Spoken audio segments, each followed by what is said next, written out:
在全世界都在对南非发现的新型变异毒株奥密克戎陷入恐慌之时，从南非内部也传出了另一个好消息。截止到整个11月份，没有一例奥密克戎的感染者出现重症和病亡。南非政府疫苗咨询委员会的主席巴利沙布教授表示，南非在11月份累计共有3220个的奥密克戎的确诊病例。虽然单从数字上看，传播是更加迅速了，但是住院率并没有真正的上升。沙布教授说，目前为止发生的病例都是轻度或者中度的病例，这是一个很好的现象。下面特伦哥就带大家回忆一下最让人头疼的上一个变种病毒 Delta， 已经存活了1年多了，人类都没有办法通过疫苗完全来战胜它，而且 Delta 的存活率是很稳定，一直没有任何削弱的迹象，直到这次奥密克戎的出现。在南非已知的数据中显示，在新的感染者里，奥密克戎的比例已经接近100%了，邻国波斯瓦纳的比例也在不断的提高。这也就是说，在南非，如果你是新的感染者，那基本上就不是 Delta 了。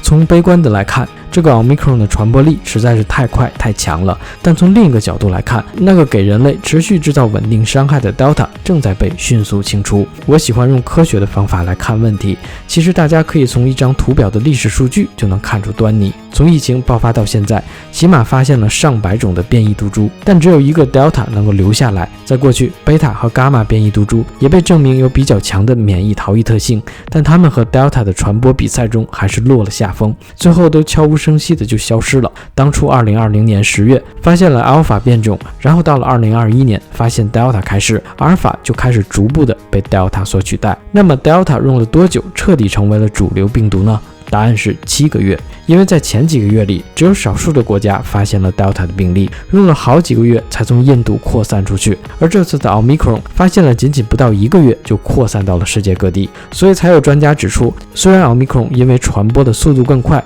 很有可能成为优势病毒，但结果完全有可能是因祸得福。如果奥密克戎导致的普遍是轻症的话，那它挤出了更危险、更稳定的 Delta 毒株是可以很快实现的。换句话说，奥密克戎正在往流感上演变了，困扰了人类2年多的疫情马上可能就要结束了。其实在西方的大多数国家，包括新加坡、澳大利亚等亚太的国家，早就把这个病视为流感了。我正好这几天去了温哥华的核酸检测点，不知道大家看了这个冷清的画面，第一个感觉是什么呢？是不是觉得为什么没有人去检测啊？并排的4个检测通道，就有1个有车进出的，而且基本上也不怎么排队，车开进去回答几个问题，连医保卡护士都不检查，也不需要下车，直接把号码念给他听就行了。其实去主动检测的人都是像我一样的华人，华人是能亲眼所见祖国的防疫是做得多么的优秀，所以住在大温地区的50多万华人都是有点前期症状就开车去核酸测一下的，提早准备。感染率在华人区基本上是可以忽略不计的，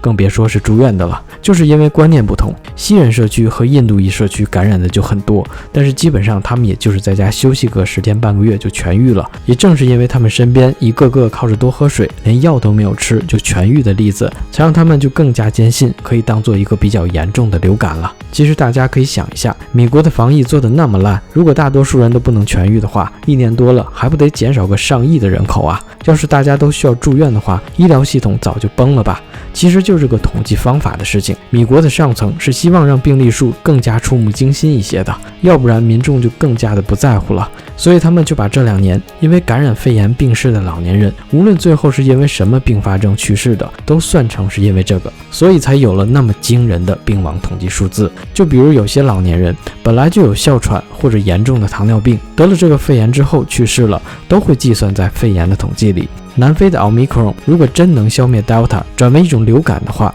才可以让全世界对待这个病的观念统一，步调一致，才可以让全人类都回归到正常的生活。因为如果只有我们华人重视的话，别的国家一直在拖后腿，国内就总会有输入性的病例，清零的重担凭什么让咱们独自来承担呢？中国有句话叫做否极泰来，当人类想尽办法都没能清除病毒的时候，有可能是从病毒内部自我变异瓦解的呢。正如一开始张文宏医生科普的那句话，流行病学里所有的病毒进化史都是朝着降低致死率、增加传染率来发展的，奥密克戎似乎正在朝着这方面来发展。所以如果您也希望我的这期视频能够预言成真，那就请您一起点赞转发，祝愿大家都能早日恢复正常生活，健康平安。感谢收看特伦哥的节目，每周更新，帮您用科学的角度看问题，客观的心态看世界。我们下期再见。